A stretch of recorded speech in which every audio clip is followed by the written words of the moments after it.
Сайн байцгаана уу манайхаа. Дахин нэг дугаараар та бүхэнтэйгээ уулзч байгаадаа таатай байна. Энэ удаагийнхаа дугаараар нэг хүнд маш ихээр итгэж найдаж түүнийг өөрийнхөө хамгийн ойр дотны хүн гэж бодож байсан ч энэ бодол нь маш буруугаар эргэж бие болон сэтгэл санаагаараа хохирсон 10хан настай охины хэргийн талаар ярьж өгөхөр бэлтгэсэн байна. Манай суугтай хамт байгаарай. Баярлалаа. Кэтрин Бирсон 1982 оны 12 дугаар сарын 30-нд Нью-Йорк хотод төрсөн. Бага наснда тэрээр өөрийн төрсөн ээж болон төрсөн ах Джон Бирсийн хамт Лонг Айландад амьдарч байсан. Түүний ээж Мэрилин Бирс болон түүний том ах байнга ажилтай байдаг болохоор Кэтринд нэг их анхаарал тавьж чаддгүй байсан ба Кэтиг юм л болвол түүний загалмаас их Линда инхийлэрий нөхөр Сал хоёрт нь Кэтиг харуулахаар байнга үлдээчдэг байсан. Ээж ах хоёрынх нь энэ хайхамжгүй байдлаас нь болж Кэти өөрийн загалмаас ихийн нөхөр болох Сал инхийлэрийн гарт байнга өдөр болгон шахуу бэлгийн хүчирхийлэл төртдөг байсан. Бэлгийн хүчирхийлэл тогтмол өртдөг байсан Кэтрийн амьдралд түүний ээжийнх нь гэр бүлийн найз Джон Эспозито гэх хүн Кэтрийн амьдралд байнга шахуу санаа тавьж түүний сэтгэл санааг өргөж бэлэг сэлтөөгөөд ер нь л жоохон тийм хэцүү байх үед нь ганц тусалж дэмжижсэн ойр дотных нь хүн байсан байгаа юм. 43 настай Джон Кэтигийн гэрээс холгүй оршдог Лонг Айландын Бэй Шор дахь Саксон өргөн чөлөөний 1416 тоотод амьдардаг байсан учраас Джонд ч гэсэн ойр ойрхон Кэтигийн гэрээр орж гараад түүнийг эргэж тойроод байхад өөрт нь амар байж. Кэти Бирс 10 нас хүрэхээс 2 хоногийн өмнө буюу 1992 оны 12 дугаар сарын 28-нд Джон Кэти дээр ирж түүнийг төрсөн өдрөөр нь дэлгүүр дагуулж явж тоглоомын газар тоглуулан дуртай юмыг нь төрсөн өдрийн бэлэг болгон авч өгмөр байгаагаа хэлэхэд Кэти зөвшөөрч тэд тохиролцсон Джон охиныхоос явлаа. За Джон бол энэ үед аав ээжийнхээ байшингаас хэдхэн метрийн зайтай өөрийн гэсэн гараашийн сууцтай байсан. Тэр бол өдөр болгон өөрт нь сайн байдаг хүүхдүүдээ гараажтай авчран тоглож өдрийг өнгөрөөдөг хүн харахад бол маш сайхан сэтгэлтэй хүн байсан гэж хэлж болно.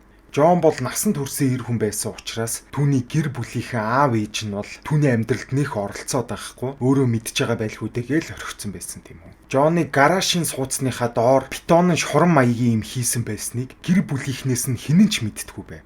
Кэтигийн төрсөн өдөр болоход тохирсон ёсороо Джон түүний гэрээс нь очиж аваад дэлгүүр дагуулж явж дуртай тоглоомыг авч өгснөөр гол үйл явдал эхэлнэ. Үүний дараа Джон охиныг гэртээ авч очин видео тоглоом хамт тоглохыг санал болгоход Кэти зөвшөөрч тэд Джоных руу явцгаалаа. Джонны гараашийн байранд тэд ирэх үед Кэти Джонны унтлахны өрөө рүү яаран гүйж орж видео тоглоом тоглодог. Энэ үед Кэти хамгийн жаргалтай өөрт нь хамгийн сайхан төрсөн өдөр нь болж байгаа мэт санагдсан. Учир нь Кэтид хэн ч ингэж Джон шиг сайхан хандаж байгаагүй ба видео тоглоомтой айл тухайн үед ховор байсан учраас охинд маш содон сайхан санагдсан. Кэти тоглоом тоглож байх үед нь Джон маш с ิจ гтэй харцаар охин руу харж түн рүү ойртоод охиныг оролдож эхлэн улмаар хүчинтэх гэж оролддог. Энэ үед Кэти ихчнээ 10хан настай жоохон хүүхэд ч гэсэн юу гэж зүгээр байгаад байх вэ? Өөрт нь таагүй мэдрэмж төрсэн болохоор Кэти Джоныг аль чадхаараа эсэргүүцэн түүний гэрээс зугтах гэж оролдсон боловч энэ санаа нь тэмч бүтэлтэй болсонгүй. Бүхэл бүтэн насан турсан эр хүн нэг жоохон охиныг барихад амар байсан нь бол тодорхой.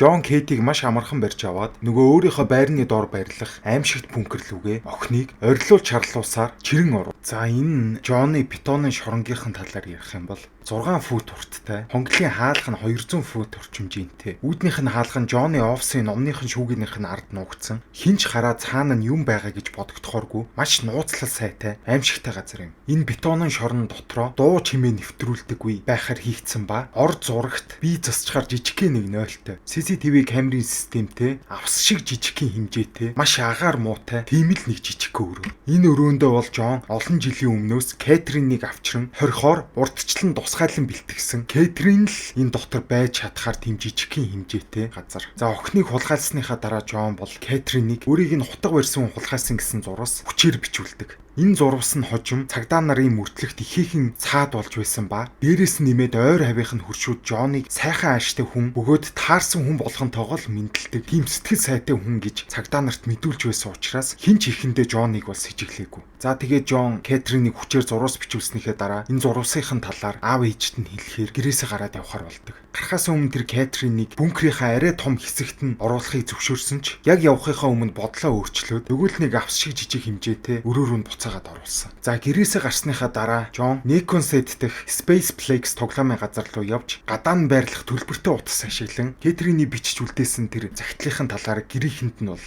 мэдгдсэн. Энэ үедээ юу гсэн бэ гэхээр би Кэтринтэй хамт Spaceplex тоглоомын газар руу явсан. Тэгээд Кэтриныг эндээ тоглож байгаараа би удахгүй хүрээд ирээ гээд кофе авчаад яваад ирсэн чинь Кэтрин байхгүй болцсон байсан. Тэгээ би түүнийг хайж хагаад түүний тоглож исэн тэр тоглоомынх нь ойр орчмоос нь өөрийг нь хутгатай хүн барьцаалсан, намайг ална гэж сүрдүүлсэн гэсэн утгатай тийм зураг соллоо гэж хэлсэн байгаа юм. Үүнийхээ дараа Джон Spaceplex тоглоомын төв рүү буцаад ороод айж сандарсан царай гаргаж Кэтриныг алдсан талаараа ажилтнууд нь хэлж охиныг хайж байлаа. Энэ үед нөгөө жижигхэн өрөөнд нь байсан зурагт л Кэтринд маш их хань болж байсан хамгийн чухал зүйл нь байсан. Одоо яг энэ Джоныг байхгүй гадуур явж явах үед нь Кэтрин бол өрөөнийхөө цоож гинжний түлхүүрийг нь тайлаад холдуулаад одоо бункерийн ихэнх нөгөө нэг арай том хэсэг рүү нэвтрэх боломжтой болсон.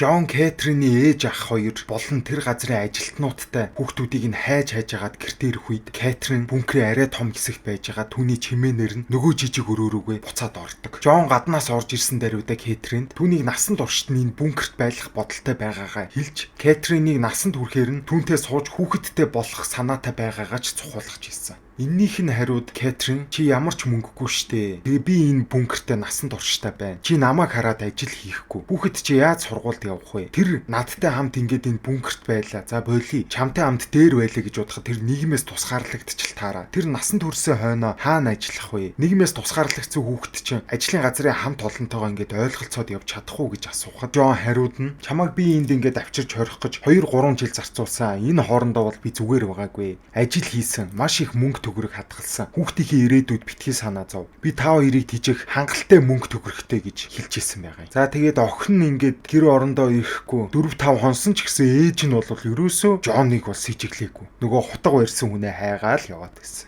Тэгээд дээрэс нь Джон бол Кэтриныг цагдаа нар хайж байгаа гэдгийг мэдээд Кэтринд чи үхсэн юм шиг хэвтэй тэгээд зургаа даруулчих гэж хэлсэн байгаа юм. Кэтрин хэдий жоохон байсан ч гэсэн өөрийг нь хэрвээ тийм зураг даруулчих юм бол цагдаа нар хайхаа болно гэдгийг мэдэн гутаа эрс татгалзаж ерөөсөө тэр зургийг нь бол авахуулаагүй.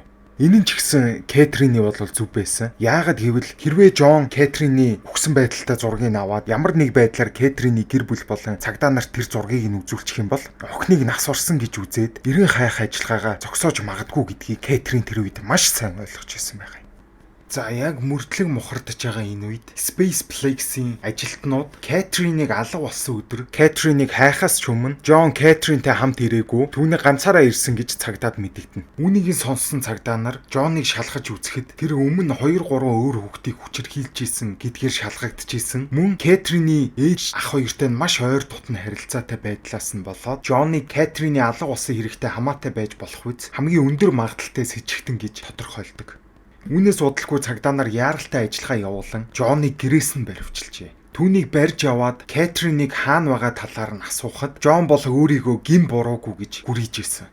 Одоо Джоныг цагдаа руу ингээд баригдаад явцсан үед нь хөрхий Кейти охин хоол унтчгүй нөгөө аимшигын бункертэй ганцаараа л байсан. Цагдаа нарын маш ширүүн байцаалт мөн хурц ширүүн шалгалтын дор Джон 1993 оны 1-р сарын 13-нд өөрийнхөө өмгөөлөгчөөрөө дамжуулан Кэтриныг хулгайсны хэрэгээ хүлээн зөвшөөрч цагдаагийнхныг Кэтриныг хорьсон өнөөх бетон шорондоо хүргэх үед охин аль хэдийнэ тэнд 17 хонсон байсан. Охиныг тэр бункерт авчирснаас хойш нийтдээ 16 хоногийн турш Джон хөнгөл рүү бууж Кэтиг хүчирхийлсэн байна. За ингээд Джоныг шүүх ажиллагаа бол маш удаан явагдсан. За ингэж явсараад 1994 оны 6 сарын 16-нд Джон хүн хулгайсан хэрэгээ хүлээн зөвшөөрч 15 жилийн хорих ялаар шийтгүүлсэн. Түүний өмгөөлөгч нь Джоныг маш сайн өмгөөлсөн болохоор өөр олон хүүхдэд бэлгийн хүчирхийлэл үйлдсэн. Хүүхдээ амь насан занал хийсэн гэх мэт нийт 10 хэргийг нь хэрэгсэхгүй болгосон. Мөн Кэтрины мэдүүлгийн дагуу өнөөх загалмайсан ихийнхэн нөхөр Салин Киллерийг охиныг хулгайлагдахаас өмнө Кэтринд тогтмол бэлгийн хүчирхийлэл үлддэг байсан хэрэгээр түүнд мөн 12 жилийн ял оноосон. Энэ явдал нь бол Кэти Бирст байнгын хүчирхийлэлтэй амьдралаас нь зүгтах боломжийг олгосон. Шүүхээс түүнийг өөрийнх нь ингээд хайхардгүй ээж ах хоёроос нь салгах шийдвэр гаргаад Кэтиг тэр даруй Нью-Йоркийн зүүн Хэмптон дэх асрамжийн газар руу явуулж Кэтрин тэндээ маш их хайраар дүүрэн өсөж торинсон.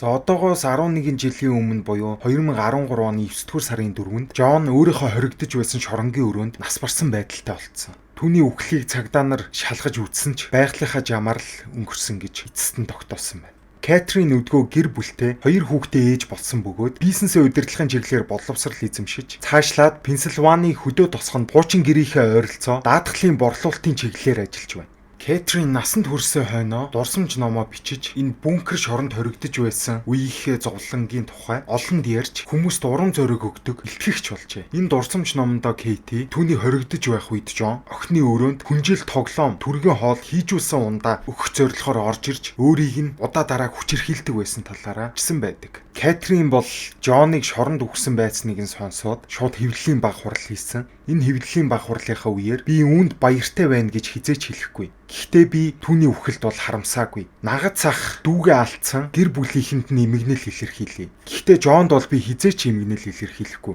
Тэр миний хүүхэд насны гэрэл гэгээтэй өсөж торнох боломжийг хулгайлсан. Түүнээс болж би маш хар бараан амьдралыг туулсан. Асрамжийн газрын намайг хайрладаг хүмүүс миний хажууд байгаагүй бол өдийд би яаж амьдрахаа төсөөлөхгүй бай. Дээрээс нь миний нөхөр миний сэтгэлийг маш их өргөдөг байсан. Жонгийн хараатны нас барсанд нь би хизээч харамсахгүй гэж тэр хэлсэн байна. За энэ Кэтрины энэ хэрэг бол 1993 оны ихээр улс орон даяар олонний анхаарлыг татсан. Бөгөөд түүнийг ихийнхээ хайхрамжгүй байдлаас болж олон жил зовж шаналсан. Бага наснаасаа эхлэн түүнийг загалмайлсан ихийнхээ нөхөр удаа дараа бэлгийн хүчирхийлэлд өртөж байсан нь Жоныг шоронд хоригдох үед олон нийтэд ил болсон нь бүрэлт дайран дээр давс гэдэг шиг олон нийтийг бол маш ихээр цочирдуулж байсан байна. За энэ удаагийн дугаар маань үүгээр төгслөө. Энэ удаагийнхаа дугаараар өөрийг нь ганц хайрладаг, халамжилдаг гэж боддог байсан ахта олон хоног нэг хар нүх шиг юмд хоригдож бие махбод болон сэтгэл санаагаараа хохирсон нэгэн 10хан настай охины аимшигт тамийн хідэн өдрүүдийн талаар ярилцлаа. Та бүхэнд энэ удаагийн дугаар маань хэрвээ таалагдсан бол лайк болон subscribe дарж манай суугийг дэмжээрэй гэж хүсье. Дараагийн дугаараар уулзтлаа. Түр баяртай.